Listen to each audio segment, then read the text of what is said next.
मूसा मूसा कौन है ये Moosa? Private detective. Private detective? साला कुत्ता कमीना, मुझे किसी की मदद नहीं चाहिए। तुम लोग साले सब बेकार हो, कुछ नहीं कर सकते। मैं जानता हूं मुझे क्या करना है। मुझे क्या करना है? ഇപ്പൊ ടിവിയിലും പത്രങ്ങളിലും മുഖ്യമന്ത്രിയുടെ ജീവൻ രക്ഷിച്ച CID മൂസയെക്കുറിച്ചുള്ള പരാമർശങ്ങളേ ഉള്ളൂ. തെളിയിക്കപ്പെടാത്ത പല കേസുകളും മൂസയെ ഏൽപ്പിക്കണമെന്നുള്ള നിവേദനങ്ങളുടെ പ്രവാഹമാ ഓഫീസിൽ. എനിക്കൊന്ന് കാണണമല്ലോ ആ CIDയെ.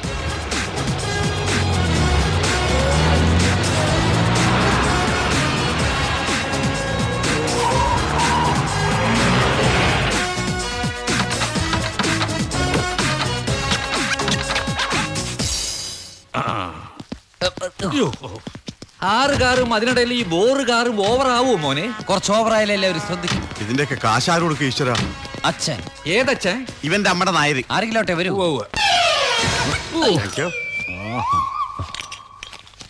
മോളെ, ഇതാണ് CID മൂസ.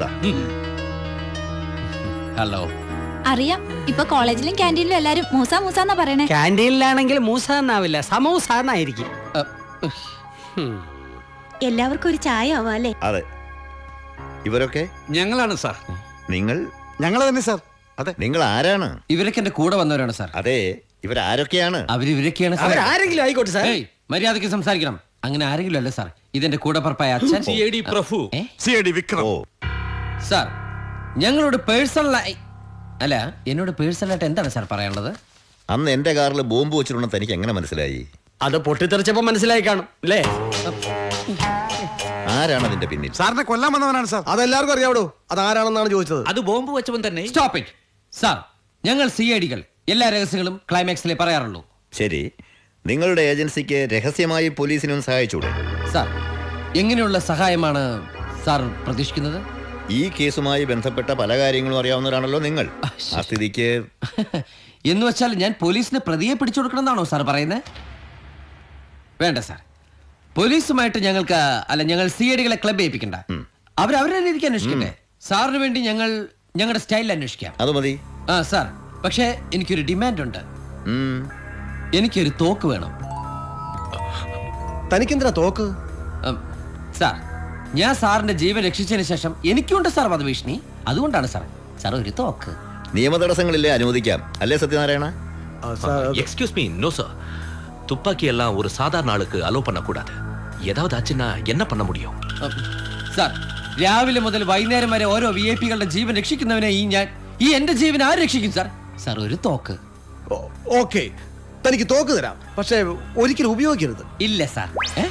പിന്നെ എന്തിനാ സാർ തൂക്കിയിട്ടുണ്ട് നടക്കാനാണോ തോക്ക്? അതല്ല പറഞ്ഞത്. നിയമം കയ്യിലെടുക്കാനുള്ള അധികാരം പോലീസിന് മാത്രമാണ്. പിന്നെ ആത്മരക്ഷാർത്ഥം ഉപയോഗിക്കുകയാണെങ്കിൽ ആളപായം ഉണ്ടാവരുത്.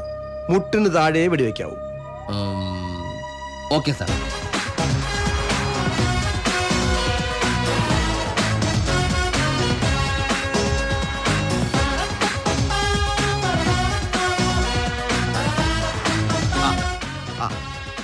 അതെ, ഇന്നെങ്ങാനും പൊട്ടിക്കോ? ഇത് വെക്കാനാ. അത് വെക്കുന്ന മൂക്കിലല്ല, ചെവിയിലാണ്. അതെനിക്കറിയാം. പിന്നെ നീ എന്ത് കോപ്പ? എന്റെ കോൺസെൻട്രേഷൻ പോണു. ഒച്ച വെക്കല്ലേ. അല്ല, വെടി മാറി എന്റെ നെഞ്ചത്ത് കൊണ്ടാ ഒച്ച വെക്കാമോ? അല്ല സൗദേവ, ഈ വെടി കൊള്ളാനുള്ള ആൾക്കാർ ഇതേ ഹൈറ്റിൽ മതിലേ കയറി അനങ്ങാതെ നിന്ന് തരുവാ.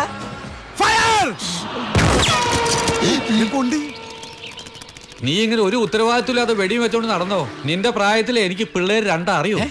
ഇതെന്റെ അമ്മയ്ക്ക് അറിയൂ. നിന്റെ ചേച്ചിയുടെ കാര്യ പറഞ്ഞേ. എടാ മോനെ, നിനക്കിപ്പോ കേസുകളായി, പ്രശസ്തിയായി, മുഖ്യമന്ത്രിയായിട്ട് ബന്ധമായി. ഇനി വേണ്ടത് നിന്റെ അമ്മയ്ക്കൊരു കൂട്ടാ. അതിന് അച്ഛനേക്കാളും പറ്റിയ ഒരാളെ കണ്ടുകിട്ടണ്ടേ? അച്ഛാ, എനിക്ക് വേണ്ടി ഞാൻ ഒരാളെ കണ്ടുവച്ചിട്ടുണ്ട്. താമസിയാതെ ആ കുട്ടി നമ്മുടെ വീട്ടിലേക്ക് വരും. അയ്യടാ, കല്യാണം കഴിക്കാൻ വന്നിരിക്കുന്ന ഒരാള്. എനിക്ക് തന്നെ ഇഷ്ടമാണ്. തന്നോട് ആരാ പറഞ്ഞ്? എന്നെ കല്യാണം കഴിക്കാൻ തനിക്ക് എന്ത് യോഗ്യത ഉള്ളത്? ഇയാൾ എന്ത് കേസാ ഇതുവരെ തെളിയിച്ചിട്ടുള്ളത്? താൻ വെറും ശംഭുവാ, ശിക്കാരി ശംഭു. ശിക്കാരി ശംഭു? അതാരി? അതെ, വല്ലപ്പോഴൊക്കെ ബാലരമ വായിക്കണം. അതിൽ അങ്ങനെ ഒരാളുണ്ട്, കേട്ടിട്ടില്ലേ? ചക്ക ഇട്ടപ്പോ മുയല് ചത്തു. ചക്ക, മുയല്, ശംഭു, ഇവരും ഈ മൂസം തമ്മിൽ എന്താ ബന്ധം? താന് ശിക്കാരി ശംഭുക്കെ ഭാഗ്യത്തിനാ കേസ് തെളിയിക്കുന്നത്, അല്ലാതെ തനിക്ക് വലിയ കഴിവുണ്ടായിട്ടൊന്നുമല്ല. ഇയാൾ വെറും മരമണ്ടനാ, പോങ്ങൻ. കോമാളി വേഷവും കെട്ടി വന്നിരിക്കുക. താൻ എന്നെ പറ്റി എന്താ വിചാരിച്ചേ? നിങ്ങൾക്കൊരു സത്യം അറിയോ? ഞാൻ ഒരു വലിയ സംഭവ. സത്യം. ദിവസവും ഒരുപാട് പെൺകുട്ടികളെ പുറത്തു വെച്ച് കാണുന്നവനെ ഞാൻ. എന്നിട്ട് അവരോട് തോന്നാത്ത ഈ പെൺകുട്ടികൾ തോന്നിയത് എന്താണെന്നറിയോ?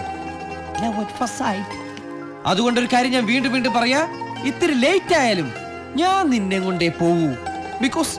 Because I love you. അയ്യേ, because I love you. ആ മിഠായി അവിടെ വെച്ച് നീ ഇതിനൊരു തീരുമാനം ഉണ്ടാക്കിയിട്ട് കയറ്റിയാ മതി. കാശ് എന്റെ തൊപ്പി കയറ്റിക്കോ. ലവ് യുടാ. അവളുടെ അമ്മൂമ്മയുടെ ബാലരമ. കല്യാണം ആലോചിച്ചെന്ന് എന്നോട് അവൾ പറയാണ് ഞാൻ വെറും ശിക്കാരി ശംഭുവാണെന്ന്. ഞാനതല്ലാന്ന് എനിക്ക് തെളിയിക്കണം. സത്യം അവള് മനസ്സിലാക്കിയ സ്ഥിതിക്ക് ഇനി എങ്ങനെ തെളിയിക്കും? വേണ്ട, കല്ലും മടി തപ്പണ്ട, ഞാൻ പറഞ്ഞ പിൻവലിച്ചു. CM-ന്റെ വധശ്രമത്തിന് പിന്നിലുള്ളവരെ കണ്ടുപിടിച്ച് ഈ CID മുസാരാണെന്ന് എനിക്ക് അവൾ അറിയിക്കണം. It's A challenge. പക്ഷെ നമ്മൾ എവിടെ തുറക്കണം? അല്ല, എവിടെ തുടങ്ങണം? സാഹചര്യ തെളിവുകൾ വെച്ച് ആ കമ്മീഷണറെയാണ് നമ്മൾ ആദ്യം സംശയിക്കേണ്ടത്. പക്ഷെ അയാൾക്ക് പിന്നിൽ ആരോ ഉണ്ട്. അതാരാണെന്ന് നമുക്കറിയാം. എനിക്ക് കിട്ടി, സംഘത്തലവനെ പിടികിട്ടി. ആരാ? 2003 ജൂൺ 2-ാം തീയതിയാണ് സിറ്റി ഹോസ്പിറ്റലിൽ ബോംബ് വെച്ചത്. അവിടെ വെച്ച് ഞാൻ അവനെ കണ്ടു. അവൻ തന്നെ, എനിക്ക് ഉറപ്പാ. അവൻ വെറും ഭ്രാന്തനല്ലേ? അവൻ ഭ്രാന്തനായി അഭിനയിക്കുക. അല്ലെങ്കിൽ എന്തിനാ അവൻ എല്ലായിടത്തും വരണം? അവനെന്താ ഭ്രാന്ത? ഭ്രാന്തനല്ലാത്ത ഒരാൾ ഭ്രാന്തനായി കടന്നു വരുമ്പോൾ അവന് ഭ്രാന്താണെന്ന് പറഞ്ഞ് തള്ളിക്കളയുന്ന നമുക്കാണ് ഭ്രാന്ത്. ഓ, എനിക്ക് ഭ്രാന്ത് പിടിക്കുന്നു.